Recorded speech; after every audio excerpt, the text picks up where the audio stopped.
বিহারের অনন্ত সিংকে তো অনেকেই চেনো। বর্তমানে তিনি বিহারের পাটনা শহরের মোকামার বিধায়ক।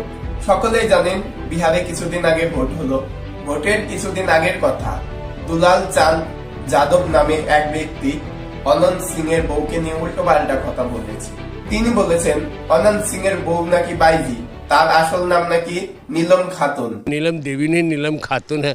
এই দুলাল চাঁদ যাদব আরজেডির বড় নেতা এবং বিহারের প্রাক্তন মুখ্যমন্ত্রী লালু প্রসাদ যাদবের ঘনিষ্ঠ। অনন্ত সিং এর বইয়ের সম্পর্কে উল্টোপাল্টা কথা বলার পরে সাংবাদিক সূত্রে জানা যায় যে দুলাল চাঁদ যাদবের হত্যা হয়ে গেছে। দুলাল চাঁদ যাদবকে প্রথমে পায়ে গুলি করা হয় এবং তারপরে তার উপরে গাড়ি চালিয়ে দেওয়া হয়। অনেকের বক্তব্য যে অনন্ত সিং এর বউকে এই কথা বলার কারণেই দুলাল চাঁদ যাদবের হত্যা করানো হয়েছে। তবে এই ঘটনার সত্যতা সামনে আসেনি।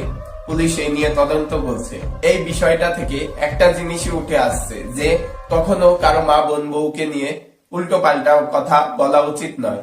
লোকটা যদি অনন্ত সিং এর বউকে নিয়ে ওইসব কথা না বলতো তাহলে হয়তো বেঁচে থাকতো।